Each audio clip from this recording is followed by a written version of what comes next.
maanta waxaa si rasmi ah xilka loogu wareejiyay taliyaha cusub ee ciidanka xoogga dalka Soomaaliyeed xilli dalku uu wajahayo duruufo amni, siyaasadeed iyo bulsho oo aad u adag.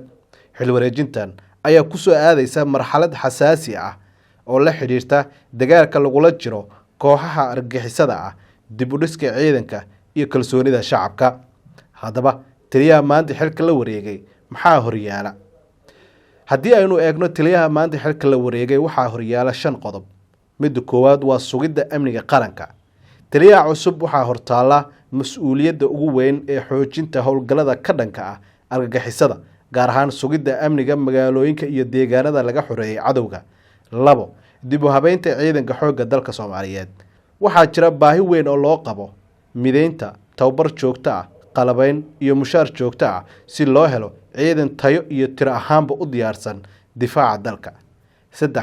Isku xirka ciidanka qaranka. Taliyaha cusub waxaa laga doonayaa inuu xoojiyo wada shaqaynta u dhaxaysa ciidanka xoogga dalka Soomaaliyeed, ciidamada kale ee ammaanka iyo ciidamada deegaanka si howlgalladu ay u noqdaan kuwa midaysan. 4. Kalsoonida shacabka.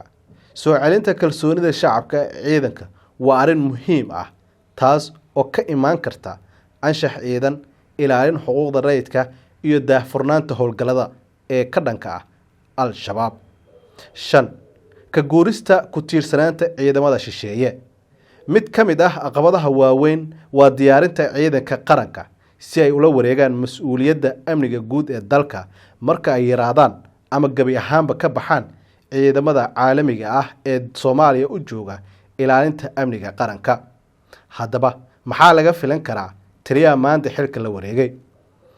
Haddii taliyaha cusub uu ku guuleysto hoggaan adag iyo isla xisaabtan, waxaa la filan karaa horumar muuqda oo dhanka amniga ah ee Soomaaliya laga gaara. Haddii dib u habeynta ciidanka la dardargeliyo, ciidanka xoogga dalka waxay noqon karaan ciidan qaran oo awood u leh difaaca dalka iyo madaxbannaanidiisa. Haddii siyaasadda laga fogeeyo taliska ciidanka, waxay sare u qaadi doontaa midnimada iyo waxqabadka ciidanka. Laakiin haddii caqabadaha dhaqaale, fargelinta siyaasadeed iyo tababar la'aantu ay sii socdaan, isbeddel weyn lagama filan karo taliyaha maanta xilka la wareegay.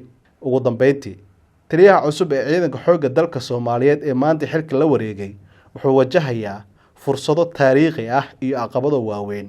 Guushiisu waxay ku xirnaan doontaa sida uu u wajaho amniga, una mideeyo ciidanka, uguna kasbado kalsoonida shacabka iyo hoggaanka dalka.